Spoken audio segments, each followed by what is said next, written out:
ဒီနေ့ရီကလုံးမဲ့ဇကားကတော့ကိုရီးယားဟော်ယာရုပ်ရှင်ချစ်တဲ့ဒီကလေးဆက်ချစ်ပါတယ်ဇလန်ဟာအဖေနဲ့သမီးနှစ်ယောက်ကြားဆက်ဆံရေးကိစ္စနဲ့ဝိညာဉ်ကိုပေါင်းစပ်ထားတဲ့စိတ်လှုပ်ရှားစရာဇကားတကားပါဇလန်စမှာဆန်ဝင်းဆိုရဲ့အာခီတက်တယောက်ကိုတွေ့ရပါတယ်သူ့မှာရီနာလို့ခေါ်တဲ့သမီးလေးတယောက်ရှိပါတယ်ဒီနေ့မိုးရွာနေချိန်မှာကားမောင်းသွားရကနေမတော်တဆဖြစ်ပြီးဆန်ဝင်းရဲ့ sneak တေးဆုံးသွားပါတယ်လီနာကတော့အသက်ရှင်ပေမဲ့မိခင်ကိုမျက်စိရှေ့မှာဆုံးရှုံးလိုက်ရတဲ့အတွက်စိတ်ပိုင်းဆိုင်ရာ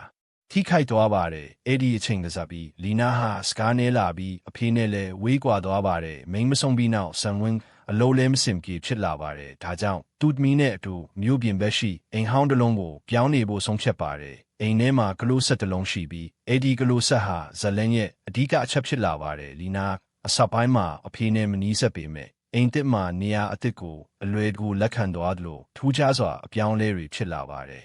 ဒူမဟာကလူးဆက်နားမှာတယောက်တည်းစကားပြောနေတယ်လို့ဖြစ်လာပါတယ်ညထိုင်းလဲကလူးဆက်သေးကအတန်တွေကြားရပါတယ်ဆန်ဝင်းကတော့အစပိုင်းမှာတမီးရဲ့စိတ်ဒဏ်ရာကြောင့်လို့ထင်ပါတယ်ဒီနေ့တော့ဆန်ဝင်းအိမ်ပြန်ရောက်လာတဲ့အခါလီနာကိုမတွေ့တော့ပါဘူးအိမ်တစ်လုံးလုံးရှာပေမဲ့မတွေ့ပါဘူးကလူးဆက်တကားကိုဖွင့်ကြည့်တဲ့အခါထူးခြားတဲ့အရာမရှိပါဘူးရဲတွေကိုခေါ်ပြီးရှာဖွေမှုတွေစတင်ပေမဲ့အကျိုးမရှိပါဘူးဆန်ဝင်းဟာစိတ်ကြဆင်းပြီးတမီးကိုမကာဝယ်နိုင်ခဲ့တဲ့အတွက်အိုကိုအဖြစ်တင်နေပါတယ်ဒီနေ့မှာအကြောင်းဟွန်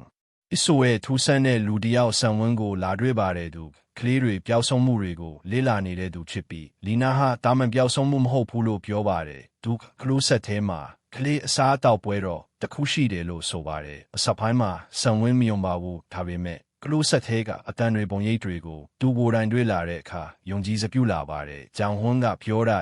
အဲ့ဒီဝိညာဉ်ဟာကလေးတွေကိုခေါ်သွားပြီးသူတို့ကိုသူ့ရဲ့မိသားစုလှုပ်ထားတယ်လို့သိရပါတယ်ကလူးဆက်ဟာတခြားတိုင်းတာတစ်ခုကိုတွားနိုင်ဂေဝီဖြစ်ပါတယ်လီနာကလူးဆက်ထဲမှာတခြားပျောက်ဆုံးကလေးတွေနဲ့အတူရှိနေပါတယ်ဒါပေမဲ့ဝိညာဉ်ဒူမကိုသူ့မိအဖြစ်ခေါ်စီချင်ပါတယ်နောက်ဆုံးပိုင်းမှာဆန်ဝင်းဟာတမီးကိုကယ်ဖို့ကလူးဆက်သေးကိုကိုယ်တိုင်ဝင်ဖို့ဆုံးဖြတ်ပါတယ်ကလူးဆက်သေးလောကဟာအမိုက်စားဟော်ရပုံရိပ်ရောင်တွေနဲ့ပြည်နေပါတယ်ဆန်ဝင်းဟာတမီးကိုရှာတွေ့ပြီးဒူမကိုခေါ်ထုတ်ဖို့ကြိုးစားပါတယ်လီနာကတော့ဝိညာဉ်ရဲ့လှည့်စားမှုကြောင့်အဖေကိုမယုံသေးပါဘူးဒါပေမဲ့ဆန်ဝင်းဒူမကိုချစ်ကြောင်းပြောပြီးမိခင်ကိုကာဝယ်ပေးနိုင်ခဲ့တဲ့အမားကိုဝန်ခံပါတယ်အဲ့ဒီအချိန်မှာရီနာရဲ့စိတ်ထဲ